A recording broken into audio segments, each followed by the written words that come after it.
We're going to go back to Downing Street because we've got some breaking news from Chris Hope, our political editor in Downing Street. Breaking news, Tim Allan has resigned. He's the PM's communication chief, appointed barely 5 months ago by Sir Keir Starmer. Tim Allan has resigned. He has said this moments ago to us: "I have decided to stand down to allow a new number 10 team to be built. I wish the PM and his team every success. This is extraordinary. This shows the scale of the crisis engulfing the Prime Minister. He's now lost the Chief of Staff on Sunday and his Communications Director on Monday. This is a full-blown crisis for the Prime Minister in the building behind me." His Parliamentary Private Secretary arrived moments ago looking grim-faced. To reiterate, Tim Allan, the PM's Communications Chief, has resigned. He says this: "I've decided to stand down to allow a new number 10 team to be built. I wish the PM and his team every success." I was with Tim Allan as recently as last Thursday in Hastings. He's with the PM as the PM fought to try and deliver a speech on Pride in Place, a form of the old Tory levelling up agenda. But now he's gone. This is now a full-blown crisis for the Prime Minister. I mean, why do they think that this is a communications crisis? I mean, sure, Labour MPs would argue that number 10 can do more to communicate better with backbenchers. But really, if we go back to the cause of Starmer's instability, it's because Labour MPs would not support Reeves and Starmer's agenda in trying to get the economy back on track. Why does Starmer think that this kind of internal reset is going to make any difference?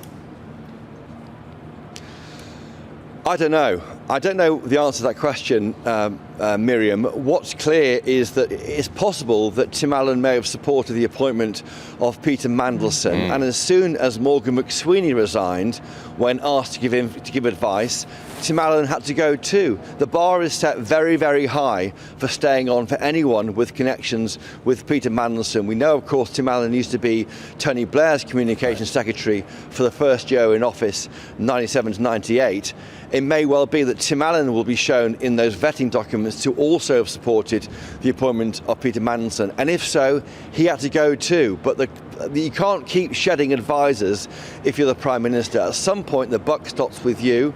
Is that moment emerging with this Prime Minister? And Chris, he goes back even further. I can remember being outside Tony Blair's house in 1994 on the day he was going to be anointed as Labour leader back in July 1994, and I was talking to his very young new press officer, a man called Tim Allan, who ticked me off because I referred to his wife, Cherie Blair, as Cherry Blair, and he said, "It's Cherie, actually," and I said, "Listen, mate, that's going to be the least of your worries in the next few years, what the press call the Prime Minister's wife."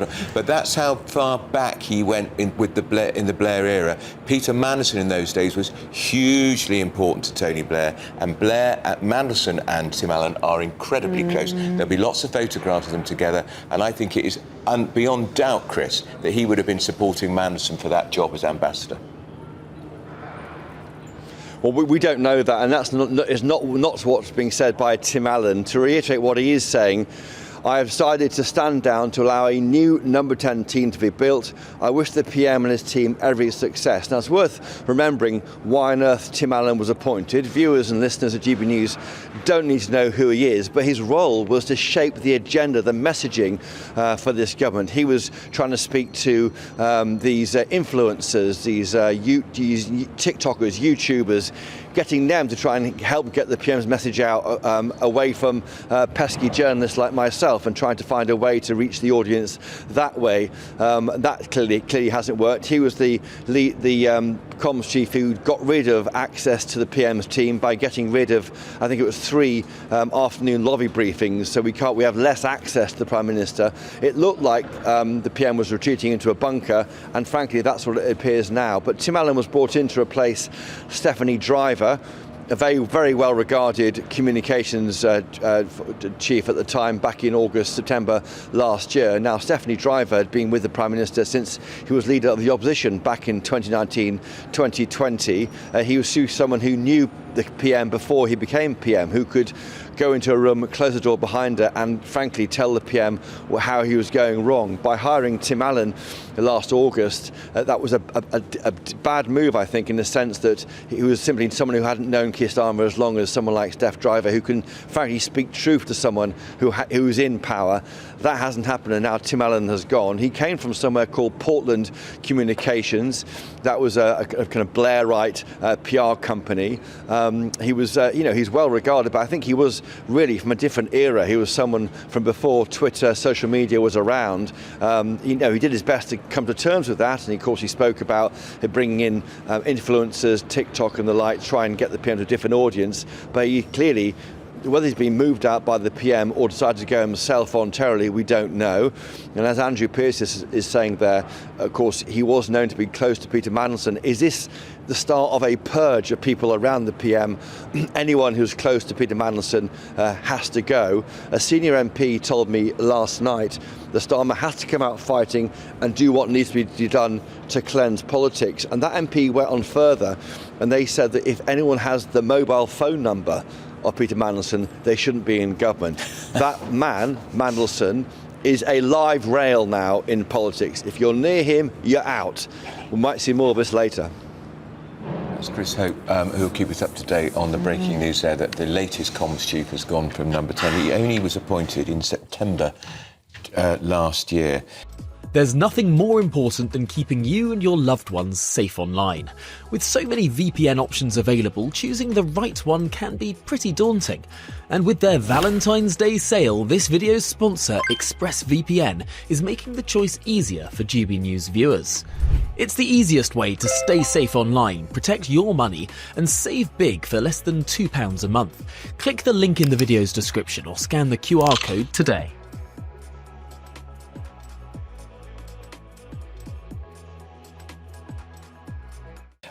Matthew Doyle and Annuncia Arteries Mogul again. Matthew Doyle. It's definitely not Matthew Doyle. Yeah. Matthew Doyle's just got the push. It was an extraordinary appointment in the first place because he was very associated with the Blair era. He worked for Blair. He only did barely a year in number 10 under Blair. Portland Communications was a fabulously successful PR company. He sold it and put probably £20 million in the bank, so a very rich man. But I never saw him as signed up to the Starmer project, but I saw even then the tentacles of Peter Mandelson. Peter Mandelson, but also, again, the idea that there was always an idea to win the election but no plan to govern. And I don't know if it's smacked of panic that all the old Blair acolytes seemed to come into government as if we were going to do rehashed Blairism in a different era, because you had Matthew Doyle himself, who was obviously a press officer for Tony Blair at the time. I echo what Miriam said. The idea that this is in any way a communications issue, and this is the third director of communications you've had in 18 months. Yeah. It comes back to the thing of if you've got nothing good to communicate, what does it matter how good you are at communicating anyway? It does make me wonder now, because it will have ministers thinking, everybody will now watch this. He's coming to address the Parliamentary Labour Party tonight, and I don't think people will be convinced. I'm not sure whether he sees the week out now. I wonder whether this is actually now a full-blown crisis for him this week. Tim Allan, again, was very associated with Mandelson. Somebody else very associated with Mandelson is Wes Streeting, who would be leader. Yeah, the thing is, I don't think we can put the Mandelson stuff on Tim Allan. I think Mandelson was appointed about a year before Tim Allan was appointed as Director of Communications, so I don't think there was any crossover. Wes, I believe, has been keen to stress he wasn't that close to Peter Mandelson, which we'd expect from someone that was close to Peter Mandelson. I mean, he's been busy deleting his social media. I've written a whole page about this in the Mail. Has taken down his CV. There are the tentacles of Mandelson stretched back through the whole of the Labour Party to Blair. And he was one of the architects of New Labour, Alistair Campbell, Tony Blair, and Peter Mandelson. And it's impossible, I think, for this administration to disentangle who is deeply connected to Mandelson and who has just come across him in passing because he was the most important mover and shaker within the party for decades. And Pat McFadden, who's a key figure in this administration, Work and Pension Secretary, he, of course, was Tony Blair's political secretary at number 10, so would have worked very closely with Peter Mandelson. Yeah, no, exactly. But and in a way, you have to expect it. Peter Mandelson obviously came in with Neil Kinnock many years ago. The idea of changing the logo of the Labour Party and whatnot. The Red Rose. Exactly. I only ever... I briefly met Peter Mandelson once, and mine was the same as what a female journalist said in The Week, where he just looks past you. You're not, important enough or powerful enough. He doesn't care. He's constantly looking for that networking opportunity. And I always think there's a great irony if you treat people like that, because now I sit on national TV and tell people how awful it was. So it's who gets the last laugh in that sense. One of the great ironies is in your article today was that Peter Mandelson did pick up a nobody in the form of Morgan McSweeney as the receptionist at Millbank Towers. And I think he had a great eye for who will do my bidding, who can I embed into the heart of this operation, I think that's right. so that the Mandelson tentacles really do spread everywhere. I wonder if the New Labour era was the start of this political instability that we're seeing today, and the emphasis on spin over substance, which was, of course, one of the key driving factors behind Mandelson and Alistair Campbell. And we were just talking earlier, and the last time a Prime Minister won a general election with a majority and then was still in post at the next general election was Blair, who won in 2001. Yeah. A quarter of a century ago. It is extraordinary. And is that a result of New Labour? And the different way of doing politics, where you constantly look at the polls, you constantly look at focus group, you're constantly having an eye on how what you're doing is perceived, rather than having a higher vision that overarches the day-to-day. I think the one thing I definitely think is there was a change in accountability and standards. I remember a very prominent TV presenter saying that if you were to resign, for instance, as a minister, say there was a minister resigning today, it would be expected of you to go on the Today programme that morning, then you'd go on Channel 4, then these days you'd come on GBNews, and you'd do a full round, basically, to explain why you've resigned in scandal. And he said it was Alistair Campbell that put a stop to all that and basically went, we don't have to do that, do we? What if we just don't do that anymore? And I think from then you can probably find a very long path of people going, we don't have to do anything anymore. We do what we want as elected officials and elected politicians. Isn't one of the problems that Tony Blair reduced the power of elected officials? That we saw with Morgan McSweeney's resignation. He said, I resign from the government. He wasn't in government. He was a hired hand for the Prime Minister in Number 10. The government is His Majesty's government. It is elected officials. And I think this line has been hugely blurred. Tony Blair farmed out so much to Quangos, the Human Rights Act that reduces parliamentary oversight. And I think we're seeing that come back to bite. Well, because in a way, he may as well have been in government, Morgan McSweeney, because unusually compared to other leaders, Keir Starmer, because he's not that political, is overly reliant on those around him who are political animals to try and give him that guidance, because he's somewhat of an empty vessel. If you're Prime Minister not being political... Yes. It is astonishing thing to say, isn't it? It's not a defence. No, listen, I agree. That if he were not political, but he had a great vision, a great set of values and principles upon which he based his policies, it wouldn't matter how political he was. Either you'd buy into it or you wouldn't. He hasn't got that. Maggie wasn't political. She was notoriously bad at whining and dining backbenchers, at schmoozing or any of that. But people bought into her vision for what the country could and should be and how it should be run. Starmer has no principles on which he bases anything, so why would you follow him unless he happens to be nice to you? And we're hearing lots about he's a decent man. If only he were a decent Prime Minister. OK, if we could pause you there now, because we've got Conservative Party Leader Kemi Badenoch joins us now. Mrs Badenoch, good morning to you. Good morning.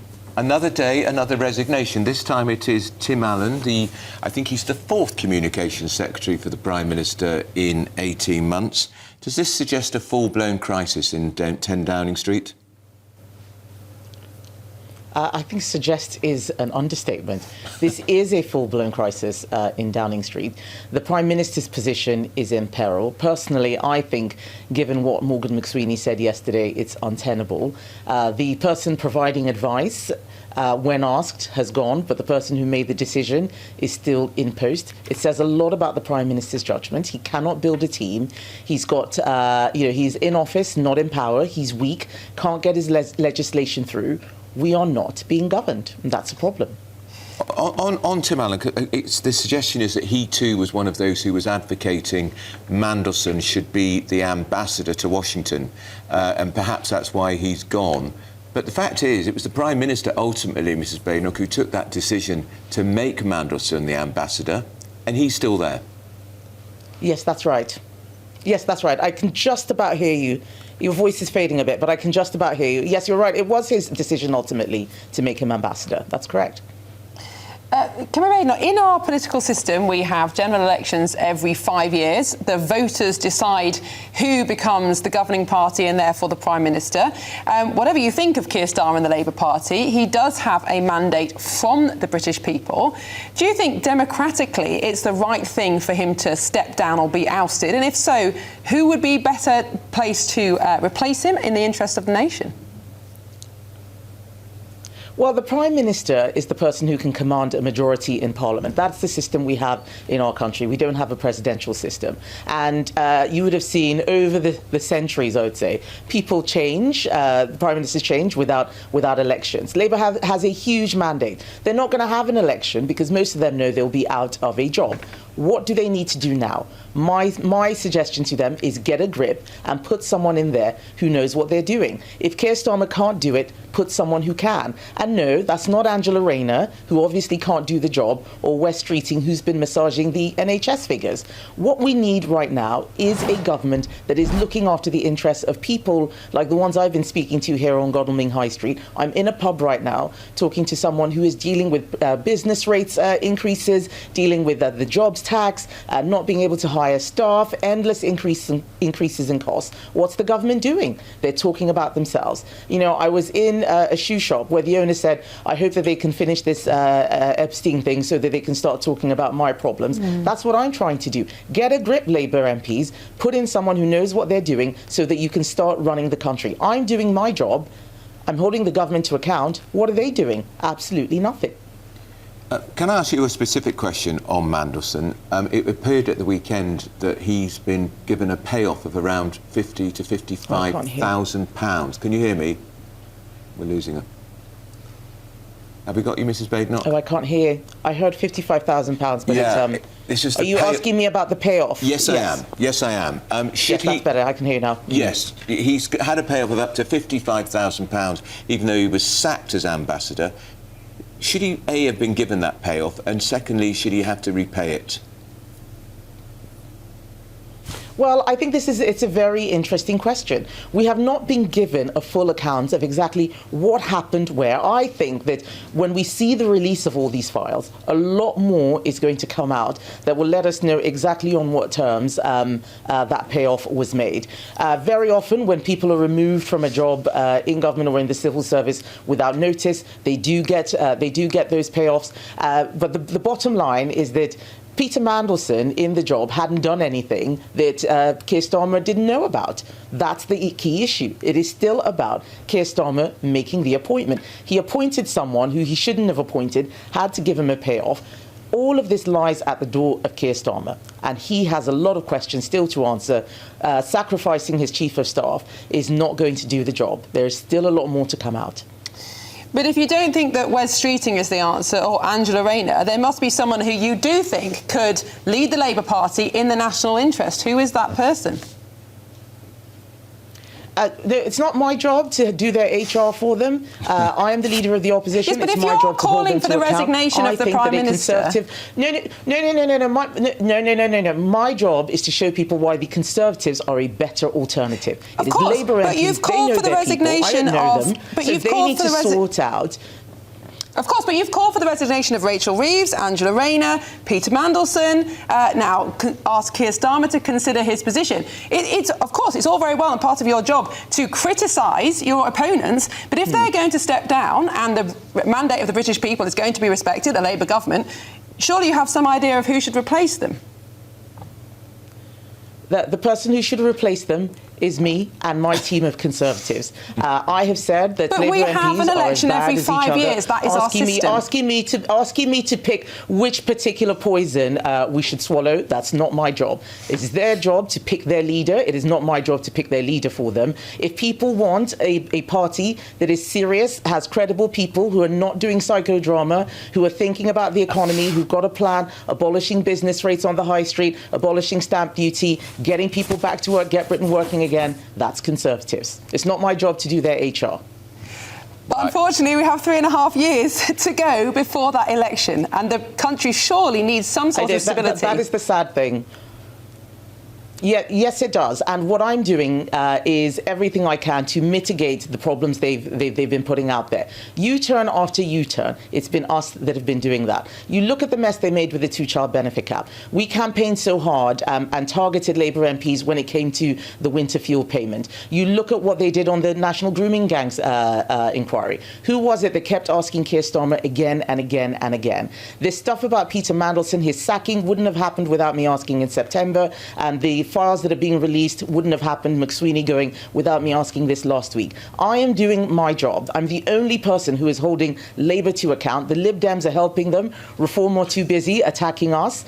I am the only person who is showing what can be a better offer and at least helping Labour MPs to get to a better place, and I will keep doing that.